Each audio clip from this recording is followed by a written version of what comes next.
Part 4. Murder, Guilt and Loss. Victor Frankenstein. Every night I was oppressed by a slow fever, and I became nervous to a most painful degree. I shunned my fellow creatures as if I had been guilty of a crime. Sometimes I grew alarmed at the wreck I perceived that I had become. The energy of my purpose alone sustained me. My labors would soon end. Clerval, whose eyes and voice often overflowed with the tenderest compassion, then put the following letter into my hands. It was from my father. Alas, I have dreadful news to communicate. William is dead, that sweet child, whose smiles delighted and warmed my heart, who was so gentle, yet so gay. He was strangled. The print of the murderer's fingers was on his neck.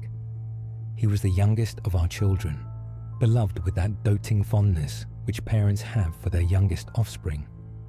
The sweet laughing blue eyes of the child, who was dearer than life to me, are extinguished. Elizabeth is in the utmost affliction. She accuses herself of having caused the death of my sweet boy. She had allowed him to wear a very valuable miniature that I had given her of your mother. This picture is now missing, and was doubtless the temptation which urged the murderer to the deed. She most earnestly entreats you not to indulge in despair, but to return to us. Her courage is admirable, although in truth she is overwhelmed with grief. I quitted my friend and accompanied the letter with my return to Geneva.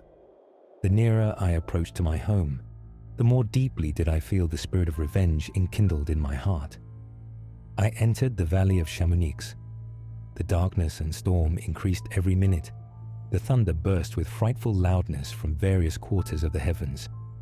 While I watched the tempest, so beautiful yet terrific, the Alps, with the stormy sky and dazzling flashes of lightning, formed a scene more sublime than I had ever before beheld.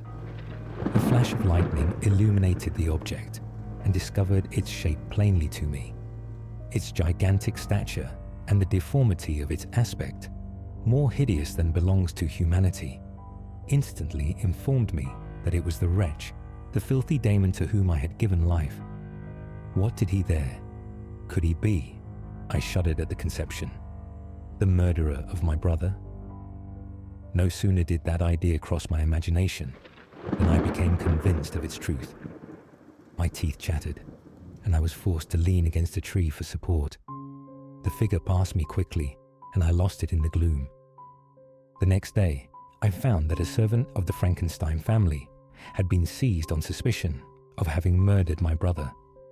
The servant was Justine Moritz, a girl who had lived for 5 years in my father's house, beloved by all. She was the most grateful little creature in the world.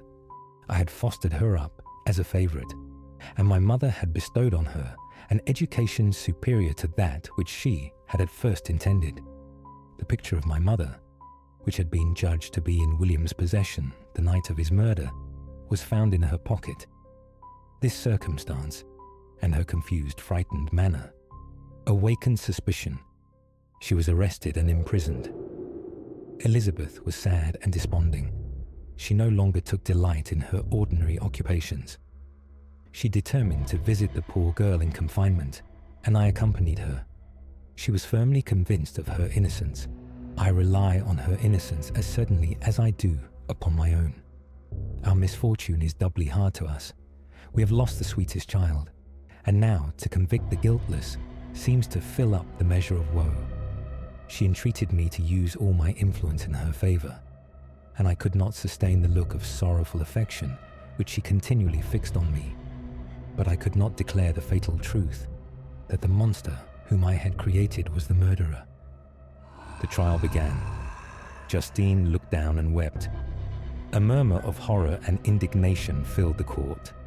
Elizabeth's heart-rending eloquence failed to move the judges from their settled conviction in the criminality of the saintly sufferer. She was condemned, and on the morrow perished on the scaffold as a murderess. The tortures of the accused did not equal mine. She was sustained by innocence, but the fangs of remorse tore my bosom and would not forego their hold. I gnashed my teeth and ground them together, uttering a groan that came from my inmost soul. Sleep fled from my eyes. I wandered like an evil spirit, for I had committed deeds of mischief beyond description horrible. I bore a hell within me, which nothing could extinguish. I am the cause of this, I cried. I murdered her. Justine died, she rested, and I was alive. I lived in daily fear lest the monster whom I had created should perpetrate some new wickedness. I vowed eternal hatred and vengeance to all mankind.